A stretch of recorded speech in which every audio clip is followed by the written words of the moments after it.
Private part पकड़ना, पायजामे का नारा तोड़ना। सुप्रीम कोर्ट ने इलाहाबाद हाईकोर्ट के विवादास्पद आदेश पर लगाई रोक। सुप्रीम कोर्ट ने इलाहाबाद हाईकोर्ट के उस आदेश पर रोक लगा दी जिसमें कहा गया है कि किसी नाबालिग लड़की के स्तनों को पकड़ना बलात्कार का प्रयास नहीं माना जा सकता है। यह फैसला बुधवार को जस्टिस BR गवई और अगस्टिन जॉर्ज मसीह की पीठ ने सुनाया। इस आदेश के खिलाफ देश भर में व्यापक आलोचना हो रही है, जिसको देखते हुए सुप्रीम कोर्ट ने स्वतः संज्ञान लेते हुए कार्रवाई की है। हाई कोर्ट के आदेश पर उठे थे सवाल। इलाहाबाद हाई कोर्ट ने 17 मार्च 2025 को अपने आदेश में कहा कि एक नाबालिग लड़की के स्तनों को पकड़ना और उसके पायजामे का नारा तोड़ना और उसे पुलिस के नीचे खींचने का प्रयास करना और पुलिया के नीचे खींचने का प्रयास करना बलात्कार या बलात्कार का प्रयास नहीं माना जा सकता है। इस फैसले के बाद समाज के विभिन्न वर्गों में नाराजगी देखी गई। कई महिला संगठनों ने इस आदेश की आपत्ति जताई। सुप्रीम कोर्ट के हस्तक्षेप की मांग के इस संदर्भ में we the moon of India नामक संस्था ने मामले सुप्रीम कोर्ट से संज्ञान मिलाया। अदालत ने इसे गंभीरता से लेते हुए इलाहाबाद हाईकोर्ट के आदेश पर रोक लगा दी है। सुप्रीम कोर्ट की सख्त टिप्पणी। सुप्रीम कोर्ट ने इलाहाबाद हाईकोर्ट के आदेश पर कड़ी प्रतिक्रिया व्यक्त की। जस्टिस BR गवई ने कहा, हमें यह कहते हुए दुख हो रहा है कि यह निर्णय न्यायाधीश की संवेदनशीलता की कमी को दर्शाता है। निर्णय तत्कालीन नहीं था बल्कि 4 महीने तक सुरक्षित रखने के बाद सुनाया गया है।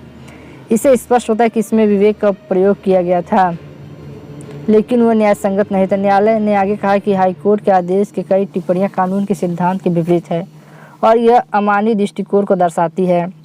इसलिए न्यायालय के विशेष रूप से हाईकोर्ट के आदेश के पैराग्राफ 21, 24 और 26 पर रोक लगा दी है। सॉलिसिटर जनरल ने जताई असहमति। सॉलिसिटर जनरल तुषार मेहता ने भी इस आदेश पर कड़ी आपत्ति जताई। उन्होंने कहा कि हाई कोर्ट का निर्णय कानूनी और नैतिक रूप से अनुचित है। उन्होंने अदालत का अनुरोध किया कि इस विवादास्पद आदेश पर अविलंब रोक लगाई जाए।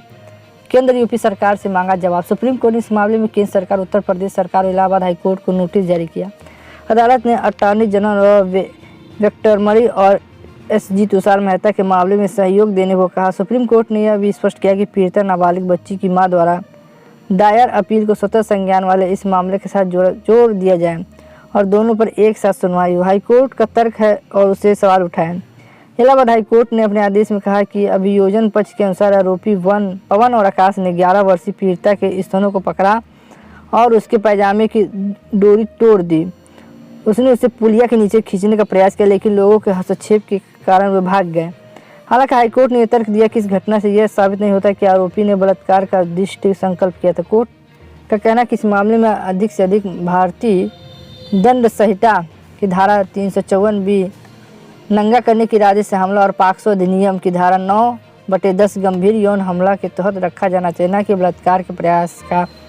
ट्रायल कोर्ट ने माना कि बलात्कार का प्रयास है। ट्रायल कोर्ट इस मामले को पॉक्सो अधिनियम की धारा 8 के साथ IPS की धारा 376 बलात्कार में जोड़ा गया है।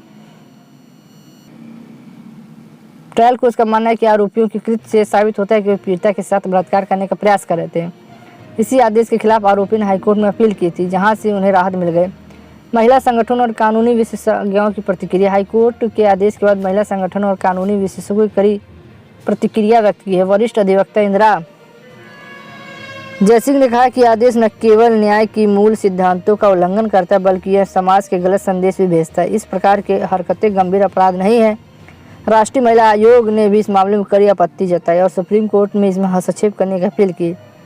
सुप्रीम कोर्ट के फैसले का सुप्रीम कोर्ट का यह निर्णय महिलाओं और बच्चों की सुरक्षा के दृष्टिकोण के महत्वपूर्ण कदम माना जा रहा है। इसमें यह स्पष्ट संकेत मिलता है कि न्यायपालिका महिलाओं और बच्चों के खिलाफ अपराधों को हल्के में नहीं लेगी। सुप्रीम कोर्ट ने यह भी स्पष्ट किया कि अदालतें महिलाओं और बच्चों के अधिकार की रक्षा करने के लिए बाध्य और इस प्रकार के मामलों में संवेदनशीलता दिखानी चाहिए। सुप्रीम कोर्ट द्वारा इलाहाबाद हाईकोर्ट के आदेश पर रोक लगाए गए महिला और बच्ची की सुरक्षा के लिए एक महत्वपूर्ण फैसला है। यह निर्णय कानून और नैतिकता दोनों के अनुरूप और इसमें सुनिश्चित किया जाए कि यौन अपराधों से जुड़े मामलों को उचित गंभीरता से लिया जाए। इस फैसले के बाद अब यह देखना दिलचस्प होगा कि केंद्र और उत्तर प्रदेश सरकार इस मामले में क्या रुख अपनाती है और हाईकोर्ट अपने इस आदेश पर क्या स्पष्टीकरण देता है। अपना कमेंट करके जरूर बताएं।